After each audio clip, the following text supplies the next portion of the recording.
It started as an ordinary Friday morning. 5 men who had done this kind of work many times before ate breakfast, dressed, said goodbye to their families, and set out to spend one more day beneath the sea off the coast of Trinidad and Tobago. By evening, they expected to be finished. They expected to go home. Not one of them imagined that a single turn of a wrench would swallow them whole into a pipe on the ocean floor, and that most of them would still be alive down there long after anyone above the water had given up. The men were professional divers, and their names were Christopher Boudram, Faisal Kurban, Yusuf Henry, Rishi Nagasar, and Kazim Ali Jr. They worked for a marine contracting company called LMCS, and they had been hired to repair a leaking section of an underwater oil pipeline near the port town of Pointe-à-Pierre on the western coast of the island. The pipeline belonged to the state-owned Paria Fuel Trading Company, and it carried crude oil between ships out at sea and the refinery on shore. The job was dangerous, as all commercial diving is, but it was familiar work, and these were experienced men. What none of them knew was that the ordinary physics of the pipe they were repairing had quietly turned it into a trap. To understand what happened, you have to go back about a year before that Friday. Paria had discovered oil leaking from one of the risers of the underwater pipeline, the vertical sections that rise from the seabed to the berths where ships tie up. The company had patched it in a hurry, but the repair was little more than a temporary dressing over a deep wound. So Paria put the real job out to tender, inviting contractors to bid on replacing a length of the submerged riser on the offshore line, running between 2 of the berths. The pipe stretched roughly a quarter of a mile from shore, and its bore was wide enough for a grown man to be pulled through it. 5 companies competed for the work, and LMCS won, in part because it was the only bidder that submitted every required document, and in part because 2 years earlier, its divers had carried out almost identical work on the opposite riser of the very same pipeline. They had done this before. They had the experience. That, in the cruelest way, is part of why it went wrong. The repair began in the middle of January. Following the contract, the crew first drained the crude oil out of the line, blowing the pipe clear with compressed air over several days until, at last, it was empty. Then, in the riser at one of the berths, the divers installed 2 plugs. The lower plug was a large cylinder meant to keep water from entering the pipe from above and to hold back the toxic gases given off by the residue of fuel that still coated the walls. Above it, they set a second metal plug for extra protection. With both plugs in place, the underwater work could begin. Work of this precision cannot be done by a diver simply hanging in open water. So the crew operated inside a sealed air-filled chamber fixed over the pipe, a small square habitat only a few paces across, into which breathable air was constantly pumped. Inside it, a diver could stand in the dry, could take off his mask or shed some of his heavy gear, and could work on the pipe with his hands as if in a cramped steel room at the bottom of the sea. The habitat sat around the mouth of the line, the wide pipe that formed the very beginning of the pipeline. For weeks, the work went smoothly. By the evening of that Friday, the crew expected to be done. That last morning, the men gathered, went through their safety briefing, talked through the tasks ahead and the risks that came with them, and pulled on their gear. Before they dropped from the platform into the water, the 5 of them stopped and posed for a photograph together. Then they descended, only a few meters down, into the air-filled habitat over the pipe. By early afternoon, they were nearly ready to fit the new section of pipe. But first they had to remove the 2 plugs. They took off the upper metal cover, then surfaced briefly to eat. When 4 of them returned to the chamber after the meal, the 5th, Kazim Ali Jr., stayed up top for a while, watching the others work from the surface. Inside the habitat, the pressure of the air was slightly higher than the atmosphere at the surface, enough that a diver would notice the breathing was a little heavier, but nothing the body could not quickly settle into. There was no real strain, no sense of danger. It was time to draw out the second lower plug, and for that the men needed an adjustable wrench that had been left above. Kazim came down through the water, carrying it, a small action camera fixed to his helmet, recording everything, handed the tool to his crew, and began to climb back up toward them. What happened next took only seconds. One of the divers loosened the fitting to free the lower plug from the riser, and in an instant the sea changed the rules. On the far side of that plug lay a pipeline that had been emptied of oil and sealed for weeks. On the near side was the pressure of the water and the air in the habitat. The moment the seal gave way, that difference in pressure, what engineers call a differential pressure event, opened like a drain. Air and water rushed toward the emptier space with tremendous force, and the men were pulled with it, one after another, into a hole barely wider than a grown man's shoulders. Christopher, Faisal, Yusuf, Kazim, and Rishi were dragged down into total darkness. All of their diving gear, hung around the chamber, was sucked in with them. They fell first several meters straight down, and then, where the pipe bent into its long horizontal run along the seabed, they were pulled further and further out beneath the sea. By the time the pressure finally equalized, the 5 of them lay roughly 200 meters inside the line, far from any opening. To understand why this was so deadly, it helps to picture what pressure does to a body underwater. Down inside that flooded pipe, the men were under more than twice the pressure they would feel at the surface. Under such pressure, the body slowly absorbs inert gas from the air it breathes, dissolving it into the blood and tissues the longer a person stays down. This is the ordinary hazard of deep diving, and the reason divers must ascend slowly and decompress, letting that gas leave the body gently.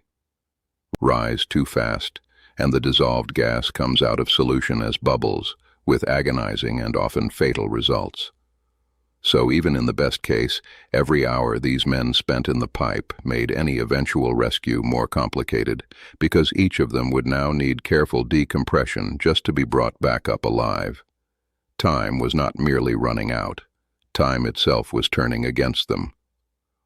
They had been hurt in the violence of it, bones broken, joints wrenched, some of them bleeding. They lay half-submerged in an oily liquid in absolute blackness, but above their heads, by a small mercy, there was a pocket of air, the same air that had been dragged in with them from the habitat.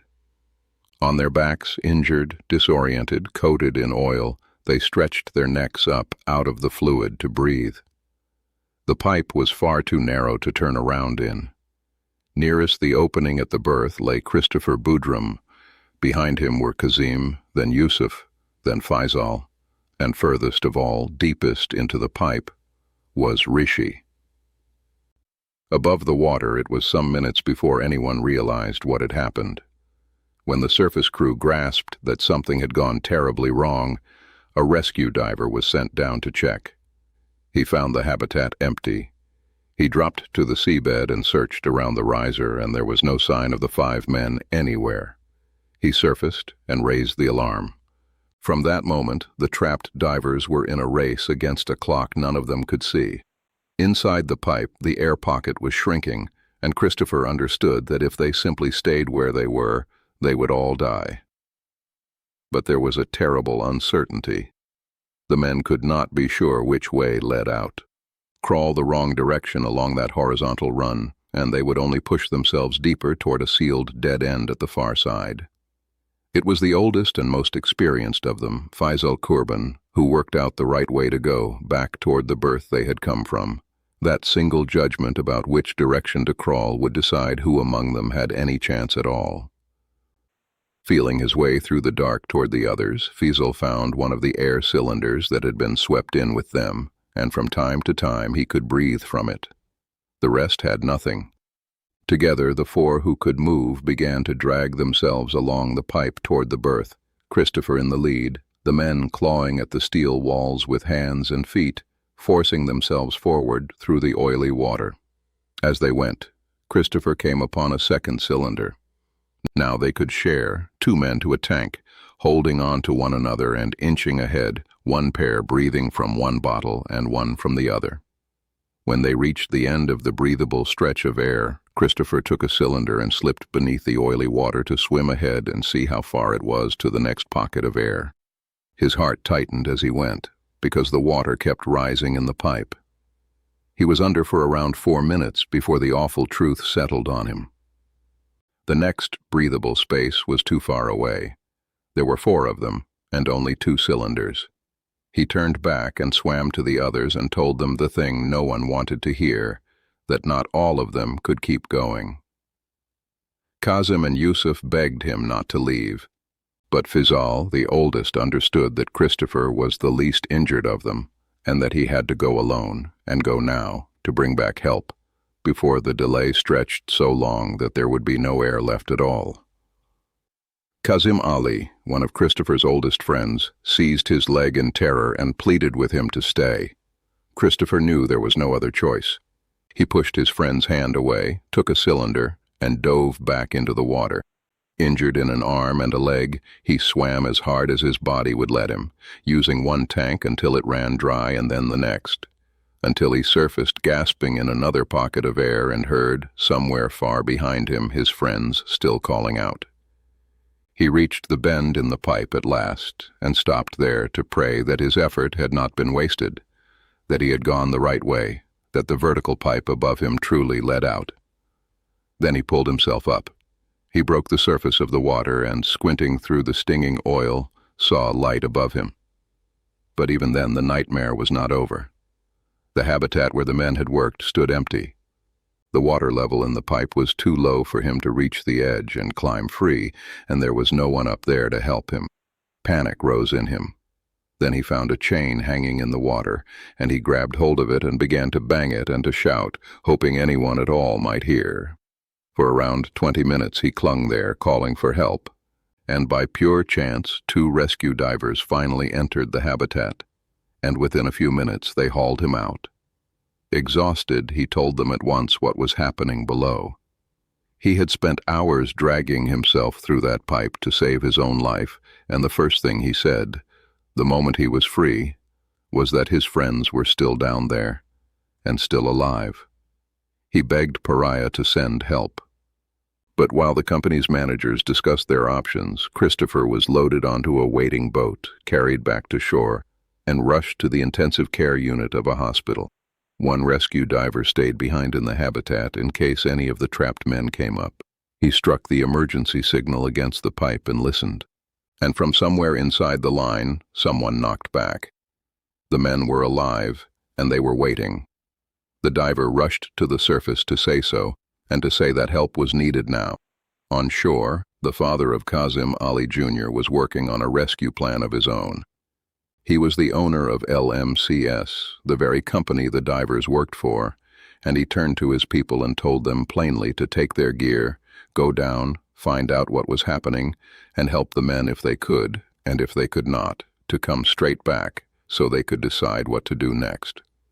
Fizal Kurban's son, Michael, himself an experienced diver, agreed to go into the pipe feet first, trailing a long breathing hose while 2 others waited outside, ready to pull him back. He went in blind, with no idea how far he had to go or what state his father and the others were in.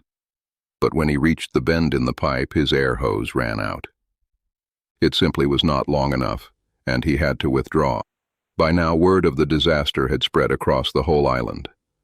More experienced divers arrived, one of them a professional with his own commercial equipment and a far longer hose. A new plan formed. The professional would work his way down the line until he reached one of the trapped men, tie a rope to him, and let the crew on the surface pull him out. But just as the team prepared to go back into the pipe, Pariah, which owned the line, asked them to wait. The Coast Guard, the company said, was on its way. The divers had little choice but to hold and to let another chance slip past while the men below kept waiting. Around this time, dull knocking began to sound near the riser at the other berth, the far end. It seemed to be Rishi Nagasar who, despite his injuries, had at some point chosen to leave the other 3 and crawl the opposite way, deeper into the pipe. It is hard to imagine the effort that took because it was on that last stretch of the line that the plug had pushed out the greatest amount of leftover oil. Later in the evening, the muffled knocking sounded again from the vertical pipe at that far berth. He was still alive and still trying. Hours after the incident began, the Coast Guard reached the berth carrying bad news. To the fury of the waiting divers, they announced they would not go into the pipe or even into the habitat because they lacked the experience and the specialists to do it. So 2 of the rescue divers decided to make another attempt themselves. But the moment they readied to enter the water, armed Coast Guard personnel ordered them to stop. On the instructions of Pariah's management, they were told no one else was permitted to go into the water. By the evening, the 4 men had been trapped and under pressure for around 6 hours, and from that point their rescue grew steadily more perilous, because bringing them up now carried a near-certain risk of a catastrophic decompression injury. At midnight, the surface team lowered an inspection camera into the riser at the berth to see inside the line. When the camera reached the bend and tried to move along the horizontal run, its lens ran up against one of the air cylinders lying in the pipe, and it could see no further. They drew it back and waited for a different device, a crawler that could travel along the pipe on tracks. In the small hours, a last faint knock sounded from the far berth. The crawler arrived and set off from the near berth, only to meet the same cylinder. It struggled to shove the bottle aside, managing over half an hour to push it only a short way down the pipe before it could go no further. The team then decided to send the crawler in from the opposite end, but there on the bottom, the sheer volume of oil let it advance only a few meters before it too was stopped and had to be hauled up and taken away to be cleaned. Through that night, in the rain, the families of the trapped men waited in the car park of the oil company, sheltering in their vehicles, desperate for word that never came, because no one from Pariah would speak with them. When the rain eased near dawn, they learned the company meant to hold a meeting later that day. In the afternoon, representatives told the families that Pariah was doing everything possible to save their loved ones. But the truth was that the evening before, the company had forbidden every rescue diver from going into the pipe or attempting any rescue at all. Into the evening, the families kept their vigil in the car park, while Pariah's people went on refusing to let any diver, professional or volunteer, into the line. Kazim's father tried to reach the head of the oil company to win approval for one more attempt, this time under his own company's direction. He finally got the director on the phone, only to be told the man was busy, away with his wife, and would look at the rescue plan the next morning. On the Sunday, the oil company ordered the operation converted from a rescue to a recovery. They understood there was no longer anyone left to save.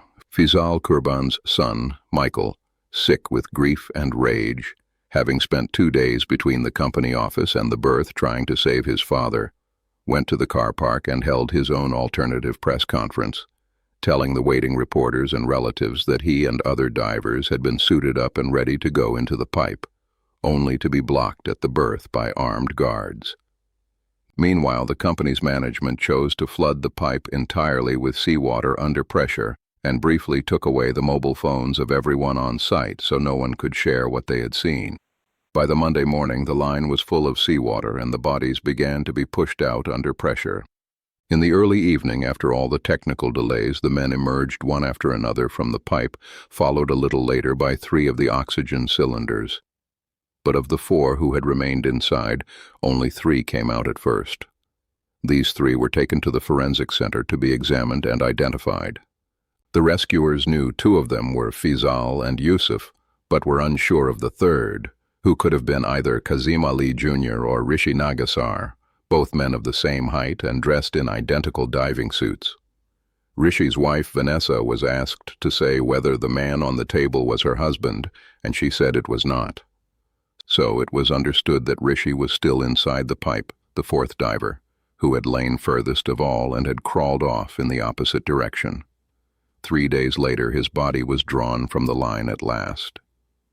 LMCS issued a statement accusing the oil company of preventing the rescue of the divers. And a further terrible detail emerged from the examinations. The men had not died quickly. One of them had waited for help, conscious inside that pipe, for something on the order of a day and a half after the incident began. The crew of 5 had never known that draining the oil from the line weeks earlier had set the conditions for a sudden difference in pressure the moment a plug was pulled. During the final stage of the work, it later emerged, the divers had not followed a strict sequence of steps. For the sake of convenience and comfort, they had used the method from their job 2 years before, removing the lower plug from the compartment before joining the new section of riser. The government's commission of inquiry found that the men had died because of the gross and careless negligence of the oil company's handling of the incident, amounting to unlawful killing, and reported that Pariah had failed in its duty to keep the divers safe. Pariah acknowledged that it had no specific rescue plan in place, but maintained that it bore no legal responsibility for divers brought in by an outside contractor. The company's representatives argued that any rescue would have been unsafe, and that this was why every attempt to send people into the pipe was blocked during the operation. One of Pariah's officials said the decision had been made to prevent the deaths of still more rescue divers. But could the 4 men have been saved? There was a slim chance, and it lay above all in the first hours. Yet those directing the operation gave no thought to the depth of the water, to the absolute pressure inside the pipe, or to how much time had passed since the men were pulled in. With every hour, all 4 grew more saturated with inert gas, and after around 6 hours trapped at that depth, any rescue attempt would very likely have been doomed on its own. More than 2 years after the incident, the authorities brought charges against officials of the oil company and of the contracting company that had been hired to repair the pipeline. All of those charged deny wrongdoing. The case moved through the courts, with the companies and their managers facing offenses connected to workplace safety, each side working to place the blame on the other, and at the time this account was set down, the matter remained unresolved, still before the court, its outcome not yet decided. As for the one man who came out of the pipe alive, Christopher Boudrum was, in the beginning, crushed by what he had lived through. Not a day passes that he does not think of the 4 colleagues he left behind in the dark. The trauma left him with fears so deep that he can no longer work as a diver and cannot even swim with his family near the shore. He carried himself, injured and terrified, through hundreds of meters of a flooded pipe to survive. And he did survive, and he has had to live ever since with the sound of his friends still calling out behind him. Which leaves one question, and it is worth sitting with. In those first hours, while the men were injured but alive, while they were knocking on the walls of the pipe and waiting for someone to come, could the 4 of them have been saved?